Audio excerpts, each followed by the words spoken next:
The whole 2 years that you've been the local chief executive at nandun ang mga nefarious, illegal, criminal activities in a barangay in your town, and you will say, wala po kayong kinalaman o wala kayong alam sa mga nagaganap? Your Honor, wala pong dumating sa akin na any report po. In fact, noong 2023 po, na-rate po yun. First, nung nakaraan beses po na na-rate po yun, nag-form din po kami ng isang task force po, isang team po to check. However po, kalagitnaan po ng aming investigation po, nasa korte na. Nung nasa korte na po, hindi na po kami nakialam Pero bilang kayo LGU po ang may-ari ng lupa kung saan po nagtayo yung mga negosyante. So kilala niyo po sila? Your Honor, nag-divest po ako 2021 po. Yes, divestment. But you know them. Kilala ko po yung Huang Jiyang po, Your Honor. So kilala nyo, ano po yung negosyo ng inyong kadil na nagtayo ng mga gusali at negosyo sa lupa nyo? Your Honor, kilala ko po si Huang Jiyang at siya po yung nag-invest po dun sa mga buildings po.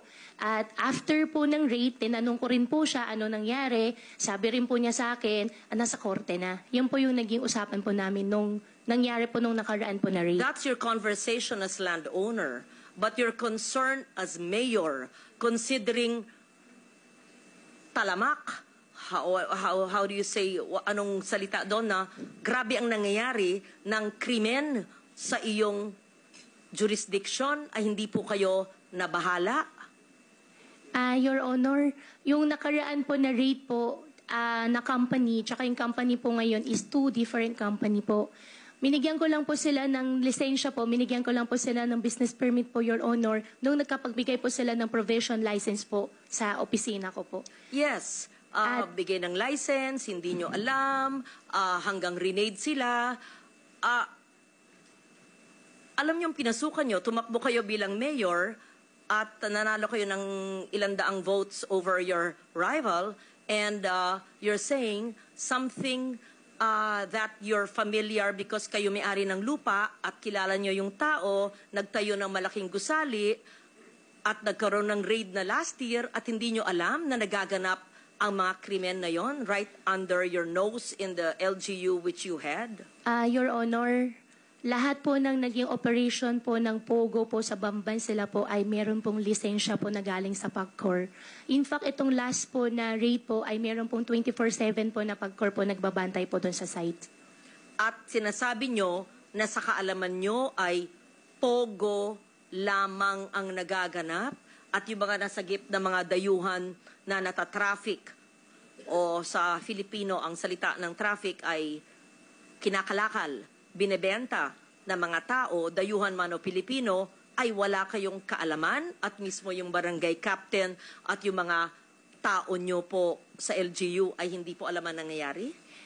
Your Honor, walang pong dumating po na report. In fact, before po nangyari, I think 2 weeks po before nangyari po yung raid, nag-invite po sila sa amin, kasama po ang LGU po, para sa isang open house po na visitation po. Nakakapasok naman po yung mga empleyado po ng LGU po doon. Wala rin pong dumarating po na report po sa opisina po namin. At meron din po kami ordinansa po, resolution po, na galing po sa Sangguniang Bayan po, na nire-require po ng konseho po ang aking local police po na na mag-report, mag-submit po sila ng report po in a weekly basis. Wala pong dumarating din po na report po sa amin na meron po nangyayari po na any crime po sa loob. Anong ginawa po nyo nung natuklasan nyo na renade sila, na may mga illegal activities dun sa lugar kung saan kayo ay parte dati, na sabi nyo nag-divest na kayo, and what have you done? Your Honor, gumawa po ako ng isang team po para mag-investigate po sana sa loob. However po, hindi po sila nakapasok. At gumawa rin po ako ng isang team po na galing po sa labas para imbestigahan